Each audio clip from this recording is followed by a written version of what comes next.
قرآن پاک میں موجود ہے اور بچوں کو بچپن سے اس کی تربیت دی جائے گی تو بعد میں جب ہم رانا صاحب جب بڑے بڑے افسر بن جاتے ہیں نا اور کرپشن کے اوپر خاص طور پہ جب سیمینارز ہو رہے ہوتے ہیں تو قرآنی آیات ان کو سنائی جا رہی ہوتی ہیں تو بچوں کو سنائیں. صرف ان کو نہیں سنائی جا رہی. پھر جب آپ سی ایس ایس کا امتحان کے پاس کر کے جاتے ہیں, جب اس کے انٹرویو کے لیے جاتے ہیں تو پیچھے آپ لکھی ہوئی آیت کو دیکھیں, قرآن پاک سے لیا جاتا ہے, ہر چیز کو قرآن پاک سے لیا جاتا ہے. اور ذہن میں رکھیے گا ایک چیز بڑی کلیئر ہے, قرآن پاک کی تعلیم سے بڑھ کر دنیا کی کوئی نعمت نہیں ہے, کوئی تعلیم نہیں ہے, یہی ایک تعلیم ہے. اب حاکم وقت کو چاہے جس کی بھی حکومت ہو, میں سمجھتا ہوں مریم نواز شریف صاحبہ کو پنجاب میں, پیپلز پارٹی کو سندھ میں, کے پی کے کو بلوچستان میں, کے پی کے کو پنجاب میں, اور مفتی صاحب تو کو بلوچستان میں, اس پر توجہ دینی چاہیے. اگر یہ توجہ دی جائے, نہ کوئی دہشت گرد بنے گا, نہ کوئی چور بنے گا, نہ کوئی پاکستان کے اندر غلط کام کرے گا. ہر شخص کے اندر ایک ایسی محبت پیدا ہوگی دین کی, رسول پاک صلی اللہ علیہ وآلہ وسلم کے ساتھ, خالی قرآن مجید ہی نہیں, اس کے ساتھ سیرت النبی صلی اللہ علیہ وسلم کی کتاب کو بھی پڑھانا چاہیے. کتنے جگہ ہم کیا کرتے ہیں, بدقسمتی ہے ہماری بہت بڑی, ہم اپنے بچوں کو پڑھانے کے لیے 30,000 25,000 کا ٹویٹر رکھ لیتے ہیں. قاری صاحب کو نہیں دے سکتے, قاری صاحب کو 2,000 سے زیادہ نہیں دیتے, نہیں دے سکتے, 3,000 سے زیادہ نہیں دیتے, بہت زیادہ دے دیں گے, 4 سے 5,000 روپیہ دے دیں گے. کیوں؟ ہمارے بچوں کو اگر وہ ان کتابوں کی ضرورت ہے تو کیا دینی تعلیم کی ضرورت نہیں ہے؟ اسی دینی تعلیم نے باپ کی اور ماں کی عزت اور احترام کا بتانا ہے.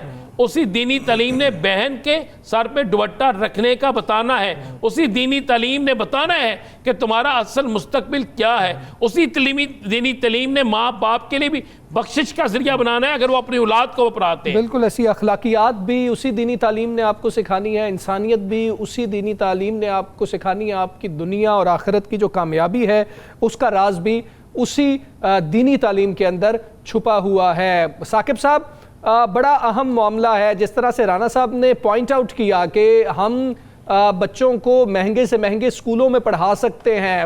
ٹھیک ہے, دنیاوی تعلیم بہت زیادہ ضروری ہے, اس کے بھی احکامات ہیں, لیکن دینی تعلیم کے لیے ہم قاری صاحب کو پیسے دینے کے لیے بھی تیار نہیں ہے. مطلب پیرنٹس کا انٹرسٹ اس لیول پہ ہے, پیرنٹس ٹیچر میٹنگ کے لیے تو ماں باپ دونوں جانے کے لیے تیار ہیں, لیکن جس بچے کو ہم دینی تعلیم جن سے دلوا رہے ہیں ان سے پوچھنے کے لیے بھی ہم جو ہے تیار نہیں ہے کہ ہمارے بچے کو کیا سکھایا, کتنا سکھایا, ہمارا بچہ کیا درست طریقے سے سیکھ بھی رہا ہے کہ نہیں سیکھ رہا. بالکل حمزہ, جو اسلام ہے وہ مکمل ضابطہ حیات ہے, مطلب زندگی گزارنے کا پورا ایک طریقہ کار وضع کرتا ہے. اور اس کی شروعات جس طرح آپ نے قرآن پاک کا حوالہ دیا کہ اس سے ہوتی ہے, پھر احادیث ہیں, پھر اس کی تفاسیر ہیں, وہ سارے اس کو اگر ابتدائی طور پر بھی اب یہ ایک ٹرینڈ بن رہا ہے کہ ایک تو ڈیجیٹل دنیا ڈیجیٹلائز ہو رہی ہے, موبائل فون آ گئے ہیں, پھر جو ایجوکیشن کا رجحان ہے وہ سرکاری اسکولوں سے پرائیویٹ اسکولز میں بہت زیادہ بڑھ رہا ہے, اور فوکس جو ہے وہ خاص قسم کی جو ایجوکیشن ہے اس پہ زیادہ ہے. لیکن جو ضابطۂ اخلاق یا ضابطۂ حیات وہ جو دینی تعلیم ہے وہ ابتدائی طور پر بھی آپ اس کو بہت ان ڈیپتھ نہ کریں, لیکن بہت ابتدائی چیزیں بچوں کے لیے بہت ضروری ہوتی ہیں اور ان پہ فوکس ہونا چاہیے. اور جس طرح رانا صاحب نے کہا کہ تمام صوبوں کو ملک بھر میں ہر جگہ پہ ہر اسکول میں اس قسم کے انتظامات میں یہ کمی نہیں ہونی چاہیے, اس میں اضافہ ہونا چاہیے. اور یہ ٹرینڈ اگر اس کو آپ بہتر بناتے جائیں گے تو اس کا ہمارے معاشرے پر بڑا پازیٹیو اثر پڑے گا. ہمسایوں کے حقوق ہیں, بات چیت کے طریقہ کار ہیں, آپ نے زندگی کے امور کو کیسے نبھانا ہے, آپ نے غصے کو کیسے قابو کرنا ہے, آپ نے صبر کرنا ہے, مشکلات کو کیسے دیکھنا ہے, ملٹیپل چیزیں ہیں, پوری زندگی گزارنے کے جو طریقے ہیں وہ سارا کچھ اس میں موجود ہے. تو ابتدائی تعلیم جو ہے وہ اس پہ فوکس بہت ضروری ہے, اور والدین کو خاص طور پر جس طرح باقی تعلیم کے لیے بہت تگ و دو کرتے ہیں بچوں کے لیے, وہ بھی بڑی اچھی بات ہے, لیکن اس طرف بھی دھیان جو ہے وہ ضرور دینا چاہیے. یہاں پر ایک بریک لیں گے, بریک کے بعد واپس آئیں گے, کچھ دیگر معاملات پہ بھی بات کریں گے. Stay with us.